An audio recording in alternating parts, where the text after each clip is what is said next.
What if I told you there were islands that once appeared on maps for centuries, that explorers swore they'd seen with their own eyes, but today, they're nowhere to be found? No coastlines, not even a reef. Just empty ocean. These weren't just tales whispered by sailors or stories scribbled in the margins of old books. These were charted lands. They had names and cities, even full histories. Others were so majestic that sailors would change course just to avoid them. And yet, over time, they all vanished, some quietly erased, others spectacularly debunked. We call them phantom islands. In this file, we'll travel across centuries and oceans, from the haunted edges of medieval maps to the cold frontiers of Antarctic exploration, to uncover 10 mysterious lands that once were real. And before we dive in, make sure you have your favorite drink and sit back, relax, and let's begin.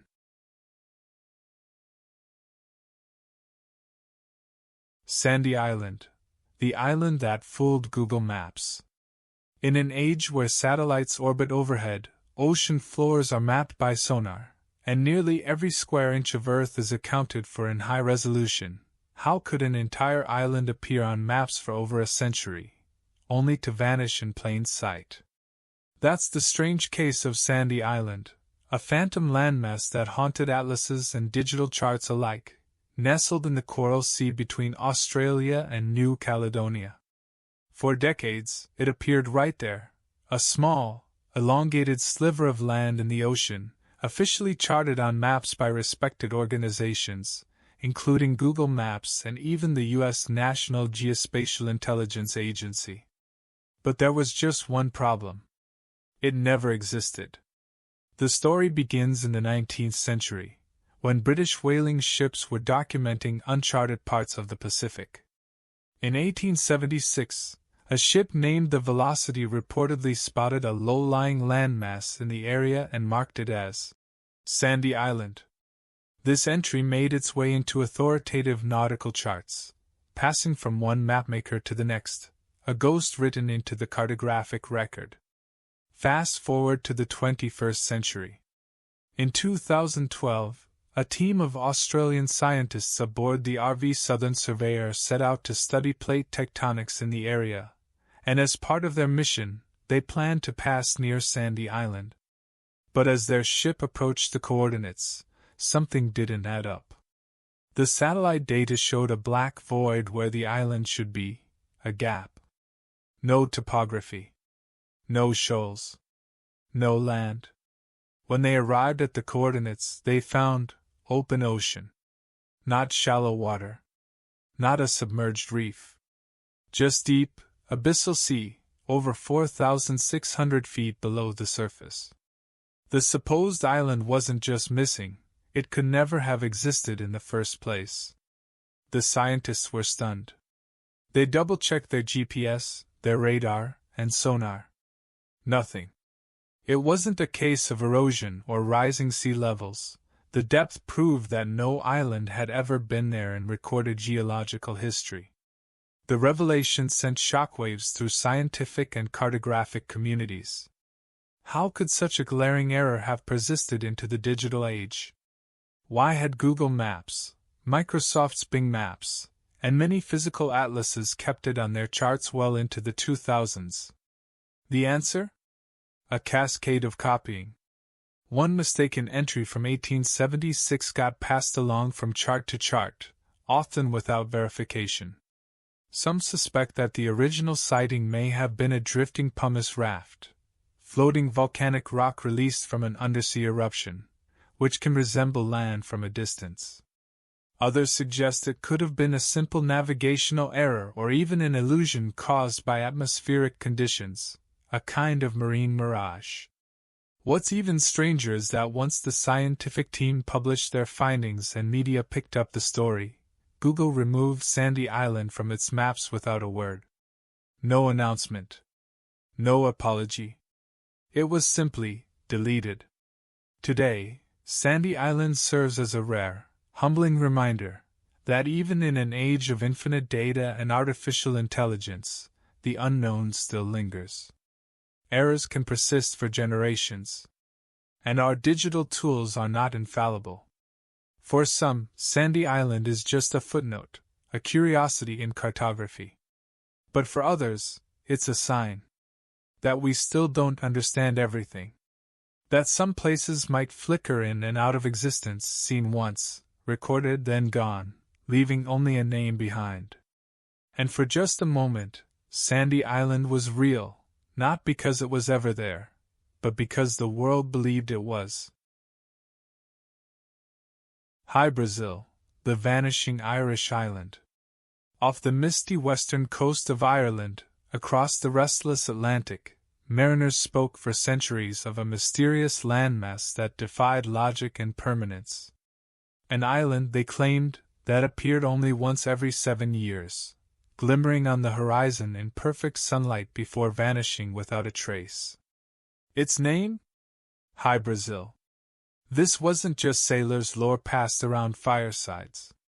For generations, Hy-Brasil was charted on actual maps, appearing as early as the 14th century. Usually shown southwest of Ireland, it bore a perfect circular shape with a river running through its center, dividing the island clean in two. It wasn't floating. It wasn't mythical. Cartographers believed it was real, and so did the men who risked their lives to find it.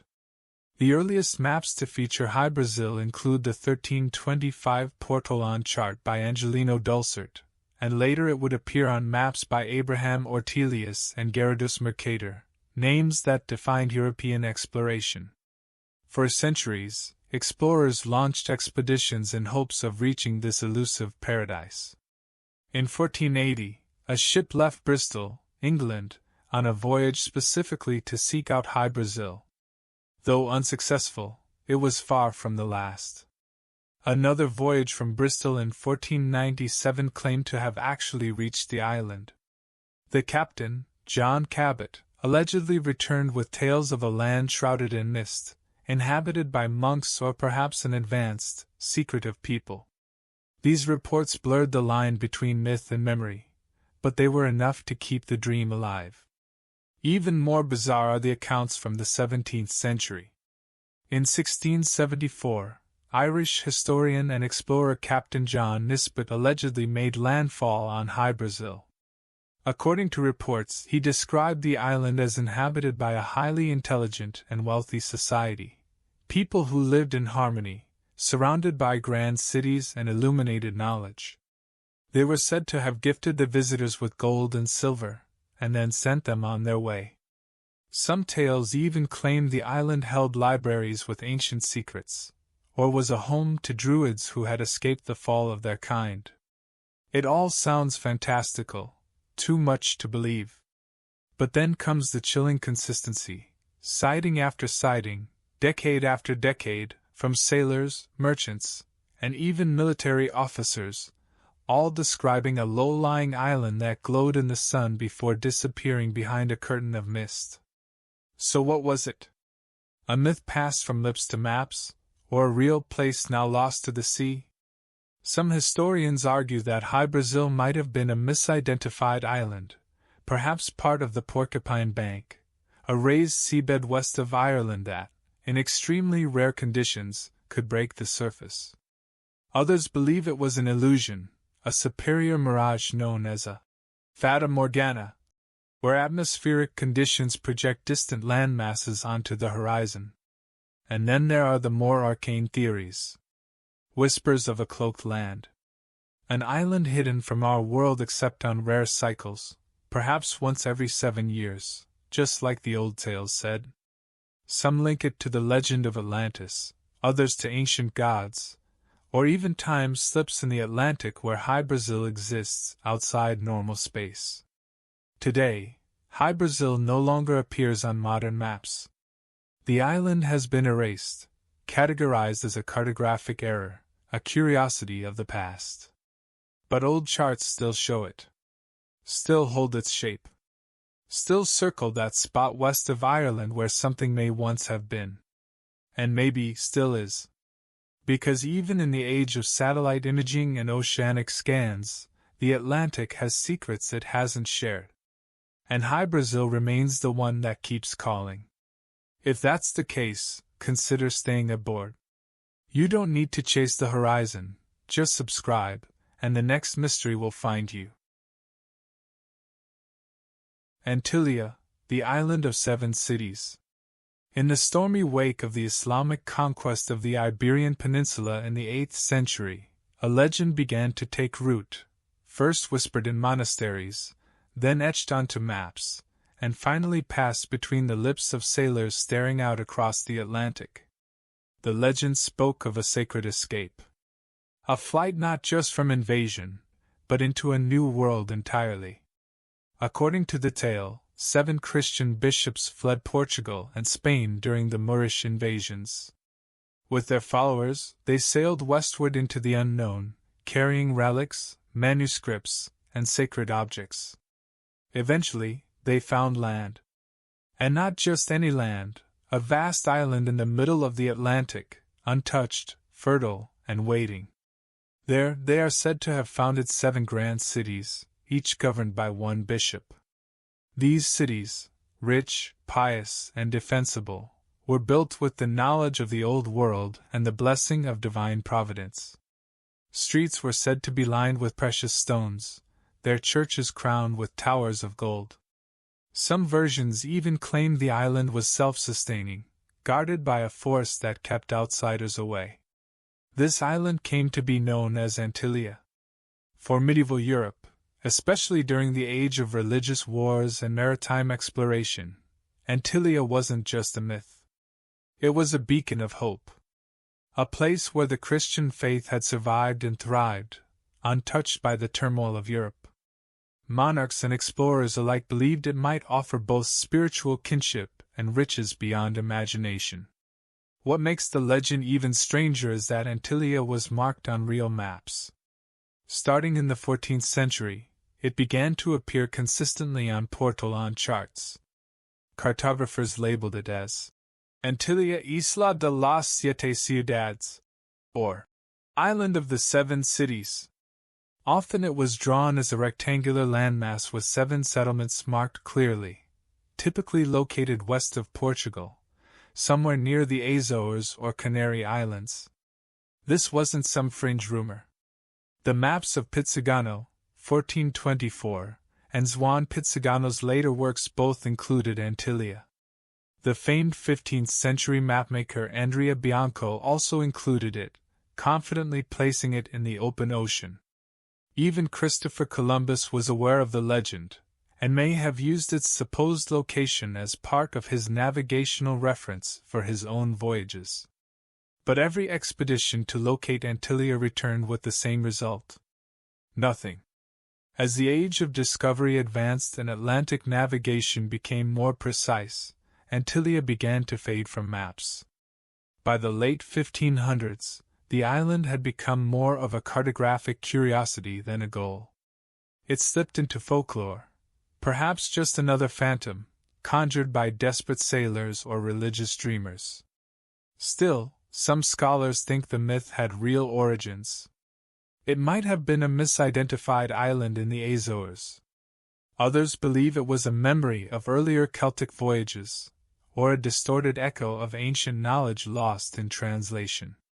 There's even speculation that the name Antillia may have influenced the name of the Antilles Islands in the Caribbean. But beyond history or geography, Antillia represents something more universal: the human need to believe in sanctuary. A sacred place untouched by conflict. A refuge that exists just beyond reach. Today, Antillia no longer appears on maps. But in the minds of explorers, it never truly disappeared. It waits, somewhere between memory and myth, where the horizon still holds secrets. Let me know if you want to fine-tune or stretch it, Fu. Thule, the edge of the known world.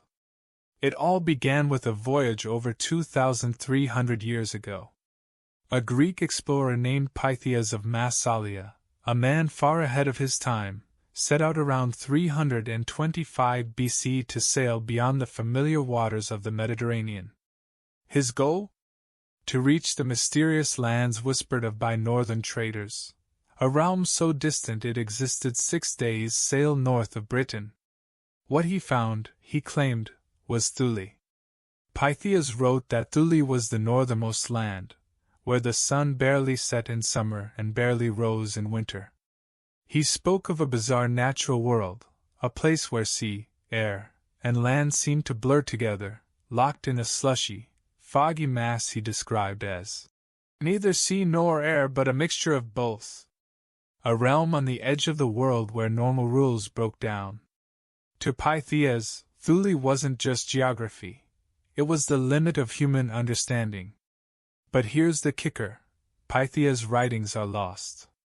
All we know of Thule comes from second-hand accounts, echoes of echoes, passed down through ancient scholars like Strabo and Pliny the Elder.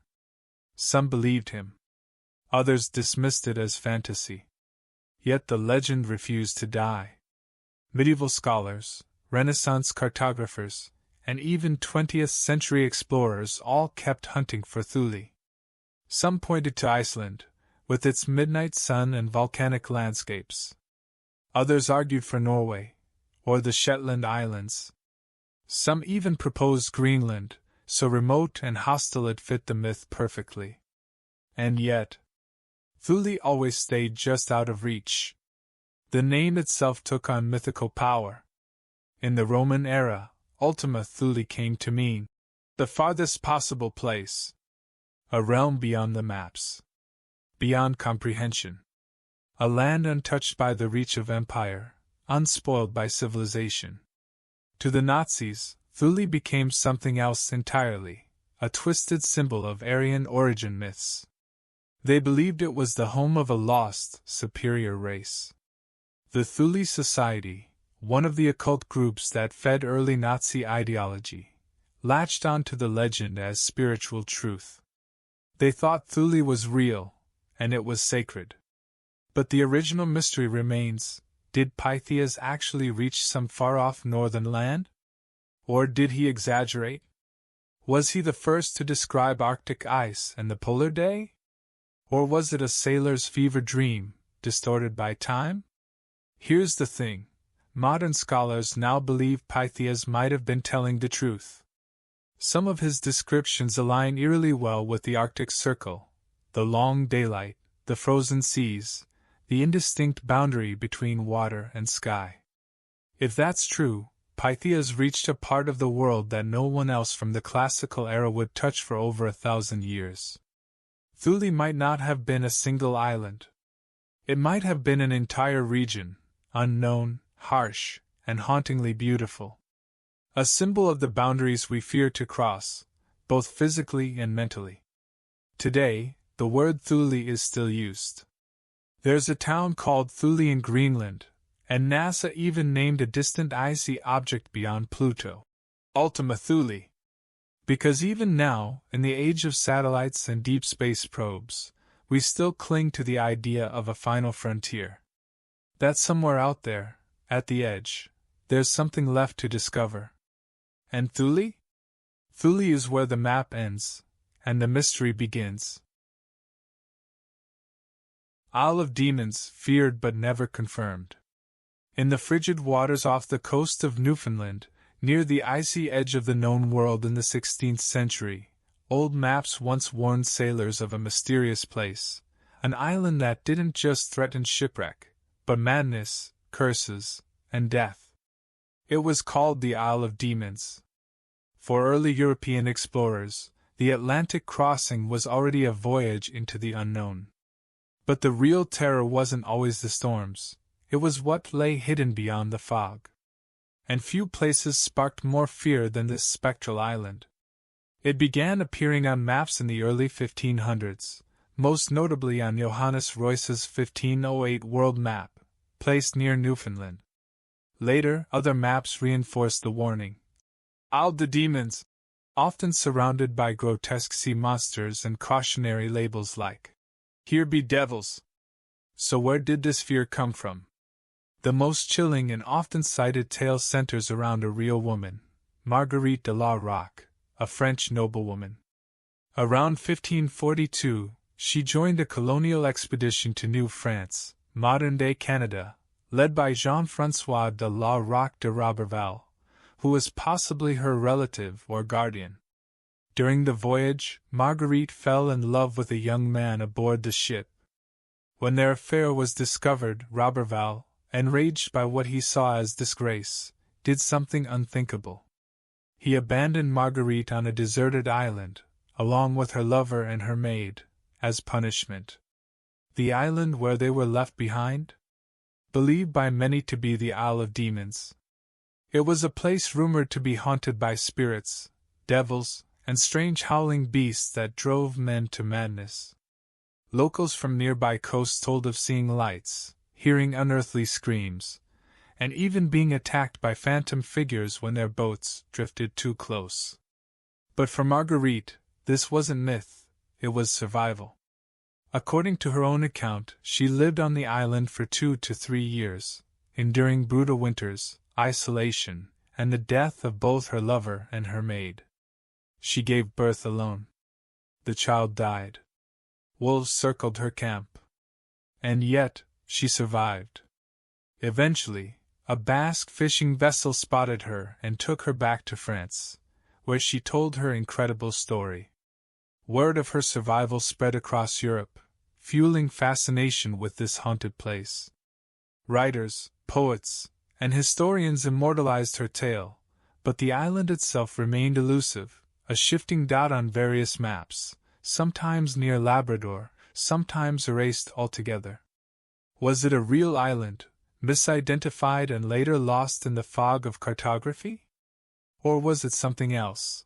A projection of fear onto the unknown, fueled by the stories of a woman left to die and the legends whispered by fishermen? No one knows for sure. The Isle of Demons has never been confirmed by modern geography. It no longer appears on any official maps. No ruins. No graves. No physical proof. Just stories, and one extraordinary survivor. To this day, the tale of the Isle of Demons lingers as a haunting symbol of how fear and myth can create a place as real as any land on Earth.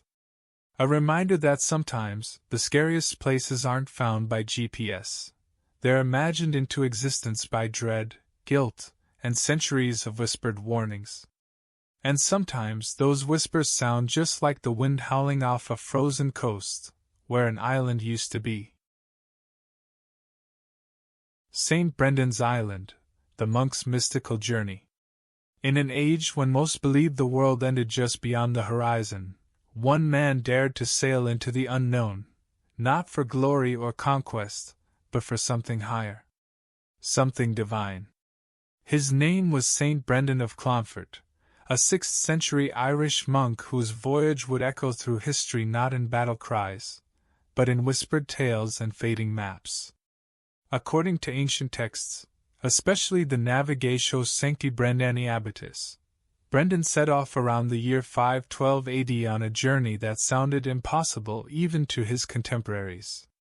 Fueled by visions and faith, Brendan gathered 14 monks, built a boat from oxhide stretched over a wooden frame, and pushed off into the vast Atlantic, seeking a place whispered about in scripture and legend, the promised land of the saints.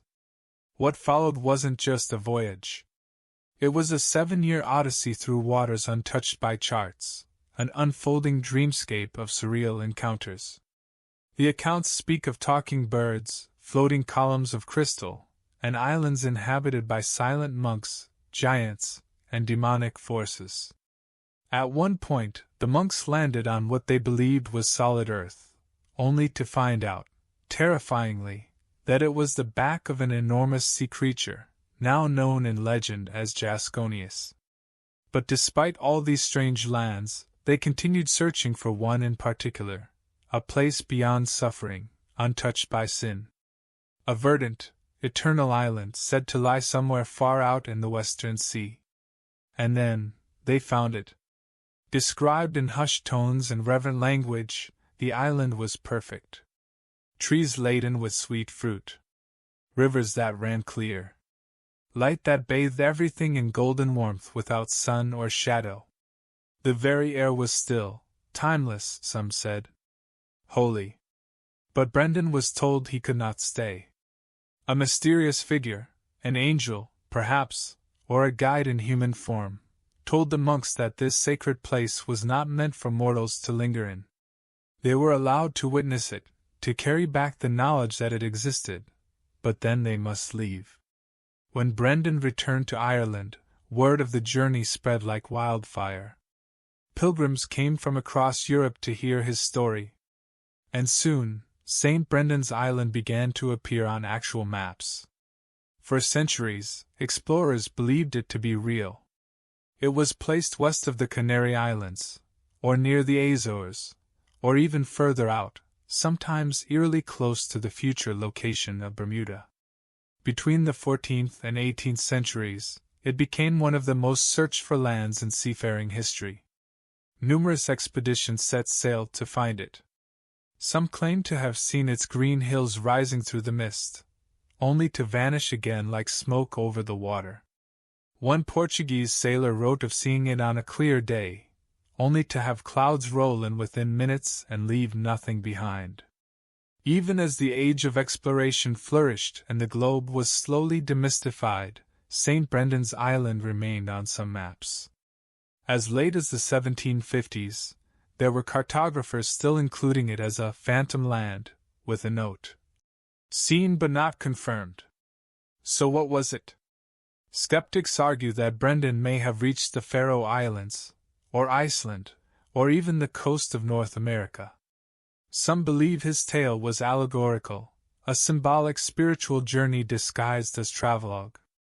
Others say he fabricated the voyage to inspire piety. But many scholars have pointed out that the navigation matches several real geographic features far too accurately to be dismissed as fantasy. Then there are the believers, the ones who say Brendan truly saw something beyond our understanding. A realm between realms.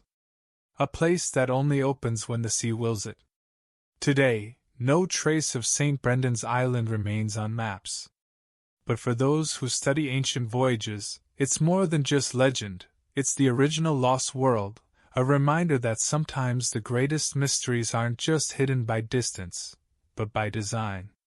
And maybe, just maybe, it's still out there, waiting for someone with enough faith to find it again. Emerald Island, spotted once, never again. It was December 1821. Captain Benjamin Morel, a well-traveled and ambitious American sealer, was navigating the frigid, fog-wrapped waters of the Southern Ocean aboard the schooner Wasp. It was a perilous voyage, uncharted icebergs, rogue waves, bone-numbing cold, but Morel pressed forward, hungry to uncover new land in a world that still had blank spots on the map. Then, something broke through the mist. According to Morel's log, the crew of the Wasp saw an island, low-lying, rocky, and lifeless, yet clearly visible. He named it Emerald Island, a poetic tribute to his wife's eyes, and took note of its coordinates, around 57 degrees south, 123 degrees west, far into the Antarctic frontier. There was no time to land. The sea was violent, and conditions were deteriorating fast. Still, the island had been seen, charted, described, logged. To Morel, it was real. And that's where the mystery begins. Over the next few decades, Emerald Island appeared on several nautical charts, trusted by seafarers. For a time, it was considered a legitimate, if remote, part of Earth's geography. But as the decades passed, the truth began to unravel. British and French expeditions, including some of the most respected polar navigators of the 19th century, sailed directly to Emerald Island's supposed location. Again and again, the results were the same. Nothing. No land mass. No island. Not even a reef or shoal. Just a vast, unbroken ocean. Critics accused Morel of fabrication, suggesting he invented the sighting to gain prestige or support further funding. And to be fair, he had a reputation. Some of his other claims, such as extensive travels in Antarctica, were later disproven or seriously doubted. But then, the story refuses to die. In 1840, nearly 2 decades after Morell's original log, the United States exploring expedition, under Lieutenant Charles Wilkes, sailed near the same region. And once again, sailors aboard their vessel reported seeing land. It was rough, rocky, and clearly distinct from the sea or clouds. They didn't approach due to hazardous conditions, but the logbooks confirmed it, a second independent sighting of Emerald Island. Surely, that should have been the final word. 2 sightings, almost 20 years apart, both by separate expeditions. But when 20th-century naval surveys swept through the area, especially during the satellite mapping boom in the 1960s and beyond, Emerald Island was nowhere to be found. So what was it? Some theorists suggest a mirage, a trick of light known as a fata morgana, which can create the illusion of land where there is none. In the icy, atmospheric chaos of the Southern Ocean, this is plausible. Others propose the idea of a floating pumice island, the result of a volcanic eruption beneath the sea. These natural rafts can appear and vanish quickly, misleading sailors in harsh conditions. More dramatically, some believe it might have been a small volcanic island that genuinely existed, only to be swallowed by the ocean, either through erosion, tectonic activity, or a landslide collapse. If true, it means sailors may have briefly glimpsed a piece of Earth's ever-changing crust, rising and falling faster than maps could catch up. But then again, maybe it was just a lie. Or an honest mistake that somehow fooled more than one crew. Today, Emerald Island has been wiped from nearly all official charts. A phantom. A misfire in history. A geographical ghost. But those 2 sightings remain. And with them, the tantalizing idea that not everything on Earth is fixed and final. Some places flicker in and out of existence, glimpsed once and never again. And out there, in the shifting waves near Antarctica, maybe Emerald Island is still waiting to be found, or waiting to disappear all over again. The island of California, when the West wasn't attached. Before satellites. Before aerial photography. Before global positioning systems told us exactly where everything was, the world was stitched together by rumors, guesswork, and imagination. Maps weren't just tools, they were dreams. And few dreams lasted longer, or fooled more people, than the fantasy of Island California. Let's rewind to the early 1500s. Spanish explorers had just begun pressing into the New World. The coastlines were alien. The deserts stretched endlessly. When a group of sailors reached what we now call Baja California, they believed they'd landed on the edge of a vast island, cut off from the mainland by a mysterious, inland sea. And oddly enough, this wasn't just a hunch, it was inspired by fiction. In 1510, a wildly popular Spanish romance novel, Las Sergas de Esplandian, described a mythical island ruled by a fierce black queen named Calafia. The island was named California. It was filled with gold, pearls, and winged griffins. According to the tale, it lay just beyond the Indies, beautiful, dangerous, and entirely disconnected from the continent. Now imagine this. Explorers landing on a rugged peninsula, faced with harsh terrain, strange animals, and endless coastlines. They didn't have the tools to determine whether it was a peninsula or an island. What they did have, a story burned into their heads. And the moment that story overlapped with the terrain, they made the connection. This must be it, they thought. This is California, the island of gold. And the world listened. By the 1620s, the idea had fully taken hold. Major European maps, Spanish, Dutch, Portuguese, English, depicted California as a giant island stretching from Mexico to what we now call Oregon. The inland sea separating it from the mainland? Completely made up, but accepted as fact. For over a century, mapmakers drew California as a floating mass. Some believed it was the edge of a lost continent. Others thought it hid secret routes to Asia. Entire naval strategies were built around its position. Here's the kicker: even as Spanish missionaries and traders traveled across the land by foot, some officials still clung to the island theory. How? Because maps, at the time, weren't just geographic, they were political. If you could claim a new island, you could control it. You could name it, tax it, mine it, and fence it off. And California, rich in coastlines, wildlife, and mystery, was worth keeping separate. It wasn't until the late 1600s that cracks finally started to show. One key figure was Father Eusebio Kino, a Jesuit missionary and scholar who didn't just believe in God, he believed in mapping truth. On foot and on horseback, he traveled across the rugged land, charting rivers, mountains, and coasts with stunning precision. His findings proved the Baja Peninsula was, in fact, connected to the mainland. He published maps. He showed evidence. And still, the myth held on. For nearly 50 more years, the island of California continued to appear in prestigious atlases and globes. Some versions even hedged their bets, drawing dotted lines between the island and the mainland, just in case. Finally, in 1747, the Spanish crown had enough. King Ferdinand VI issued an official declaration: California is not an island. A royal decree to kill a ghost. But did it die? Not really. Old maps were never burned. Many were passed down, preserved, collected. Some are still found in libraries and museums, showcasing a version of the world that never existed, but was believed by kings and commoners alike. Think about that.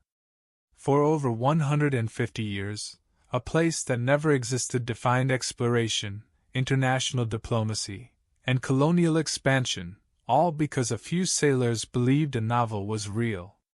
In a world where imagination was more powerful than evidence, California floated. And that's the lesson the island of California leaves behind, that the border between fiction and fact was once as thin as a pencil stroke on a parchment map. And sometimes, it still is. We like to think the world is mapped, measured, known. Every coastline etched into satellites. Every island logged, studied, owned. But these stories remind us that the edges of the known world are never really closed off. That even in a time of GPS and Google Earth, there are still cracks, tiny gaps in the fabric of certainty where wonder, and maybe even truth, can slip through. Phantom Islands weren't just mistakes.